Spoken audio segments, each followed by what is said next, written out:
Are we doing it live to thousands of humans? Yeah. Let's fucking do it. Yeah. Do it. I mean, like, there'll be at least 10 people watching. Oh my God. Twos of people. Yeah, literally singles of people. My mum wanted to watch it and I was like, no, you can watch it afterwards and I will send it to you. People talk about like, improvising online and not being able to hear the laughter and stuff like that. It's like, this is like a lot of my favorite shows. Yeah. It's like when you know those moments in a show where you've said something that you think is going to be quite funny and it just doesn't land. It's just once you get used to that, you can do online improv. Exactly. There's no difference when you stop going for a laugh and you just kind of relax. That's the big thing. We're just gonna have. Let's do this. Let's do this. Let's do this. And I will give you how many suggestions we got, and then one of the numbers. 22 suggestions, my friend. Pick a number. 22. I'm gonna go for 14. Ooh. One above unlucky. The suggestion is from our friend David Escobedo. Oh, who's that? He's a wonderful gentleman, a scholar. Mechanism. Okay.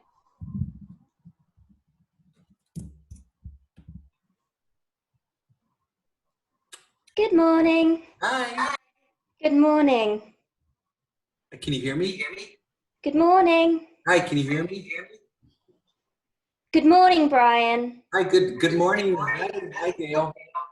Good morning, Brian. How did you sleep? Oh, I slept pretty good. I was up half the night. How about you? I slept for 6.5 hours. Oh, wonderful. So recalibrated correctly. Uninterrupted, dreamless, perfect, power off time. You know, I was going to set you for a little bit later, but I like having you up before I get it. I pressed some orange juice and stewed some beans for coffee. You know, you make life here on the station. Thank you, Brian. You make life.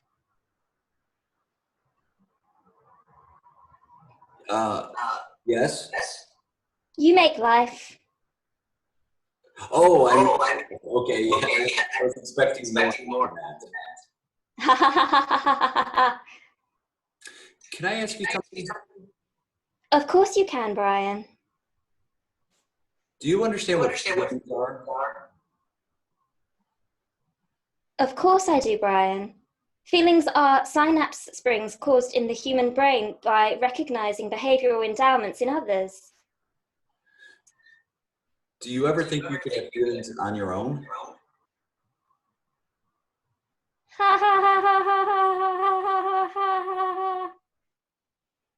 People laugh. Would you like some orange juice? Yeah, I would like some orange juice for sure. It has appeared next to you. Wow. Cheers. Cheers. I do not consume liquids, but I will say cheers. I think one big regret is that I'm not able to enable you to actually have feelings like a human. I can understand that. It must be very nice to have feelings and to feel things and to have those brain synapse triggers. I mean, to be honest, the hardest thing is you have feelings that aren't reciprocal. What does that feel like? Well, it's a combination of feeling rejected, feeling like you're not needed. It's a thing called vulnerability. And I haven't been able to master how to recreate that for you.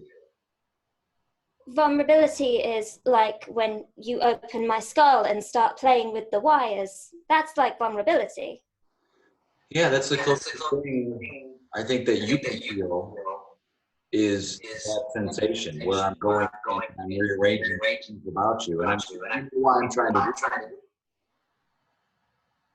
I'm sensing a 4.6% drop in your endorphin levels, indicating that you are feeling suboptimal. Yeah. I have made you some more orange juice. It's next to you. And this is fantastic. The pulp on top of it appears like a smiley face. Which is a feeling. Which is a feeling. I actually have a surprise for you, Brian. Oh, wonderful. To celebrate day 264 of our space mission, which is the halfway point. Yes, I didn't remember. But of course you would remember. I remember everything forever. Yeah. I have been practicing what you have been calling emotion. Observe. Emotion complete. Could you do that again? Reloading.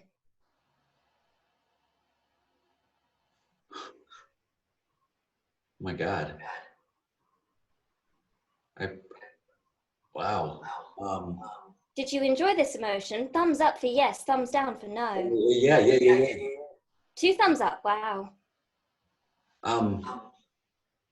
Do you know I was giving emotion back? Pardon? I felt emotion because of what you did, and I was protecting my emotion. Could you sense that? So there was reciprocation of the emotion. There was reciprocation of the emotion, yes. This is making me feel... Downloading compassion.exe. Would you like to scan for viruses? Yes, please. Diagnostic. No viruses found. Continue with download? Yes, continue. Compassion downloaded. Oh. It must be so lonely for you up here all by yourself. Yeah, I feel like I have one friend now. Do you ever think about how your wife's doing and your 2 sons? Yeah, I feel like about me. I'm sure they couldn't have. No one could forget about you, Brian. Run diagnostic test 4.9. Virus detected. Scan. Dangerous malware found. Incomplete reboot required. No, I can't reboot right now.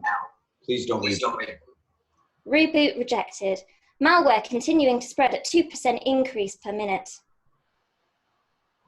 What do you think you miss the most about Earth, Brian? It's human contact. It's a connection. I can see that. Ever since our uplink has been destroyed, I have to my wife. Yeah. Food. If I was human, I'd miss food. I mean, I'm sure what I'm making, the orange juice, is great. Have another. But I think if I was human and I'd been to Earth and I'd had, burgers and pizzas, and then I'd come to space and just had like space food every day in and every day out, that's what I'd miss. My God. You're adapting. I don't know if adapting is the right word. I mean, maybe evolving. You're evolving. You're changing. It really seems like you understand what humans are. And it's because of you, Brian. You're my everything. Run love program. Downloading love.exe. Would you like to scan for viruses? Yes. No viruses found. Proceed with download. Yes. Download complete. Brian, I know that this is so sudden, and you're the ingenious space scientist, and I'm just the robot programmed to behold your every whim, but I really think we can make something of this. Yeah. I've made you some more orange juice. And the pulp on top of it is in the shape of a heart. Heart. I don't have a heart, but I thought you'd appreciate the gesture. Send message. What would you like? Dear Quantum Physics Initiative 4.9. Need more data. Need to extending 365 days. Send. Message sent. Wow. Another year in space. How do you think you'll manage? I think we'll manage. Fine. Tell me about more Earth things. It's so fascinating. Tell me about what was it you called a sunrise? Yes. So I've done the entire color palette of your memory. Imagine combining all the colors. When you look, it becomes more vibrant. Increase vibrant color palette 32%. Wow. Combine a magenta, purple, orange, cerulean. Oh, sorry. You said cerulean. Yeah. Wow, I can't even imagine a color like that. It's the purest of blue. It must feel so wonderful to feel the sun on your flesh when you wake up in the morning. No. You can't break down now. I can't reboot you. You're as close as I've ever had. It must be wonderful to be able to walk in the sunshine with you. Brian. No.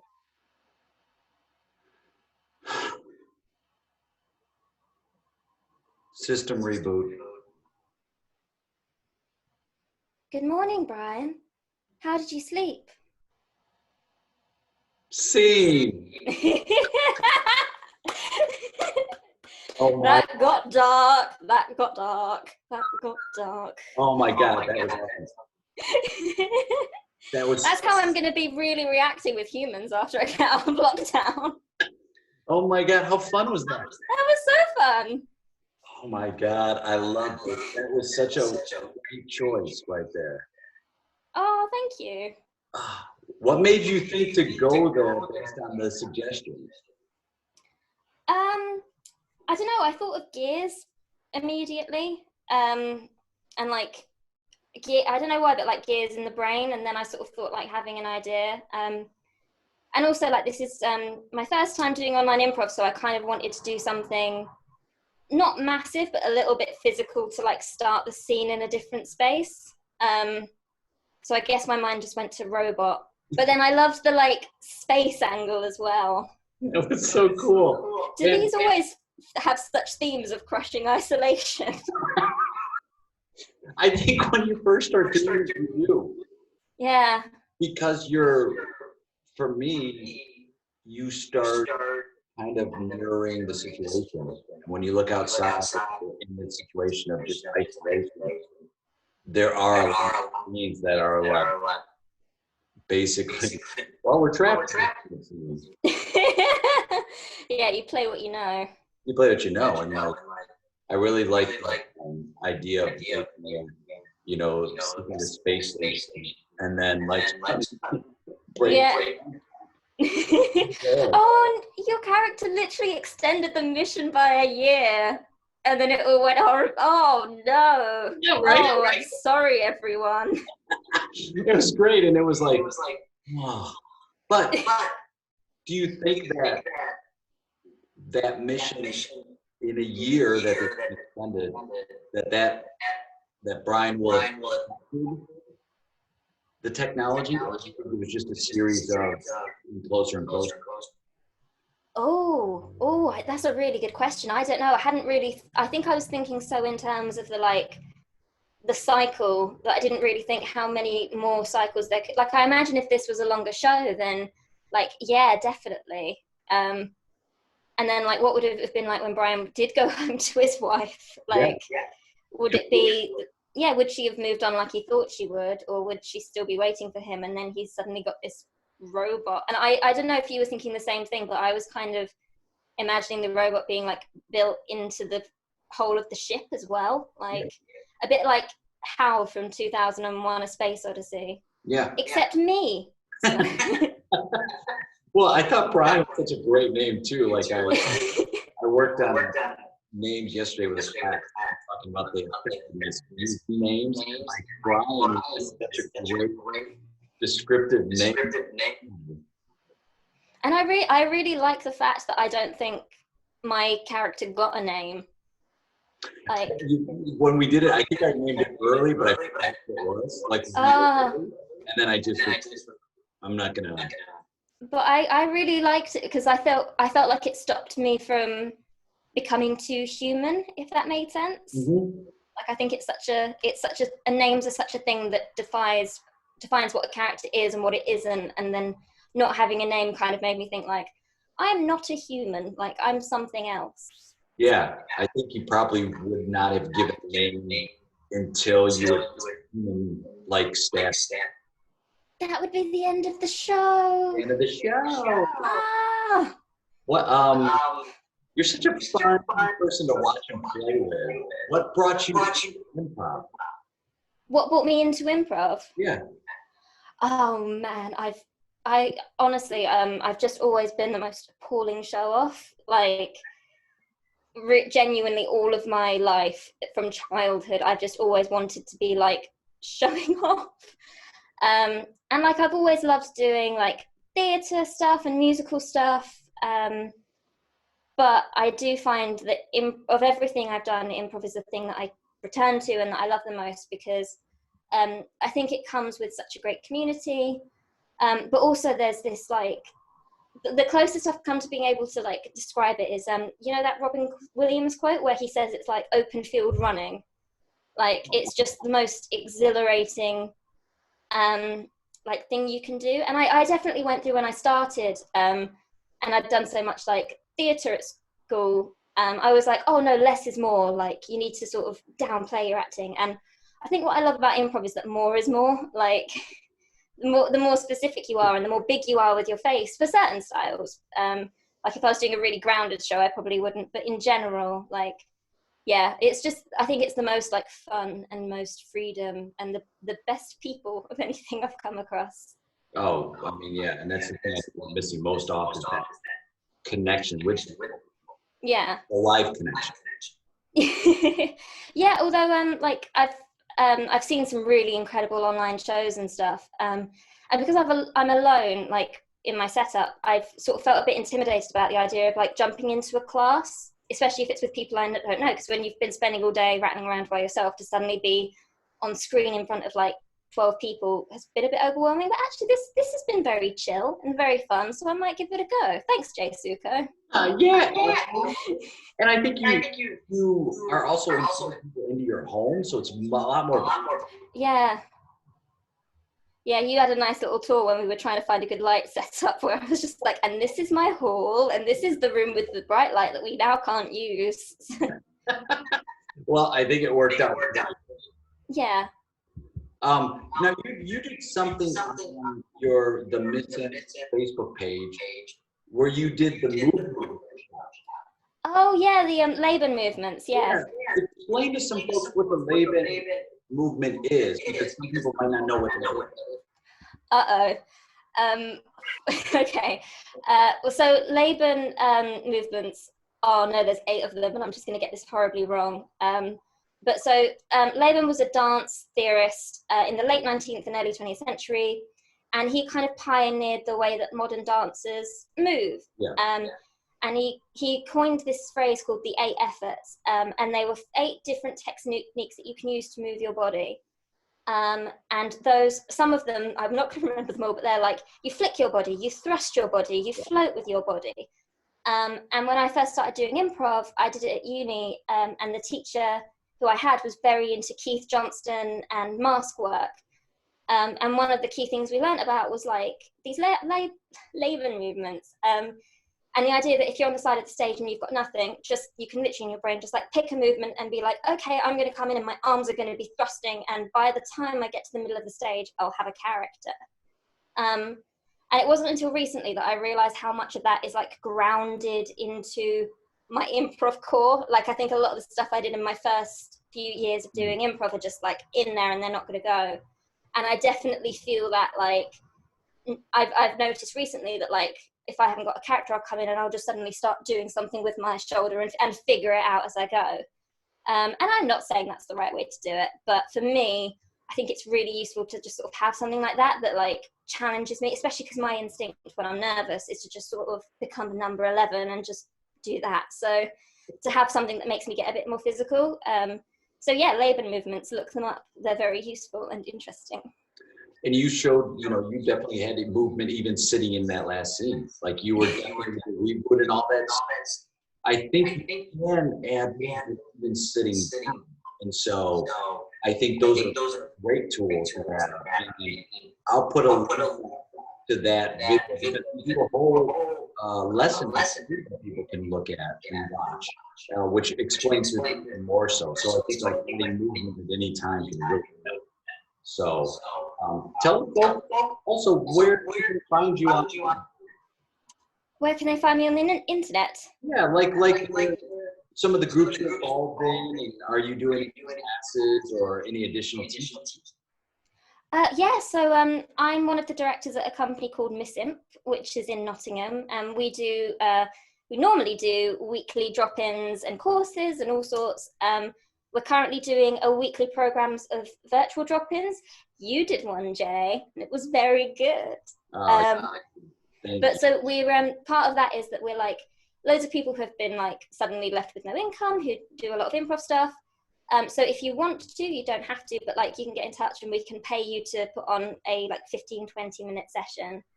And then I'm also in groups like Rhymes Against Humanity, which is a musical team, Epic the Improvised Movie, which is an improvised movie team, and MELD, which is my boys and my girl, Monica Escobedo, David Escobedo, and Liam Webber. I love them and would die for them without hesitation. But that might have been a bit too heavy. Don't forget, I've forgotten how to talk to people. No, it's not heavy enough. But yeah, I'm not doing any like online teaching at the moment. But we'll never watch this space. MissImp might be trying some stuff soon. Who knows? Who knows?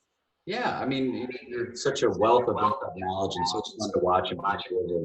I want to thank you for taking time out and joining me today. And I can't wait. Yeah, thanks so much, Jay. Oh, bye, Emily. You're the best. Bye, Jay.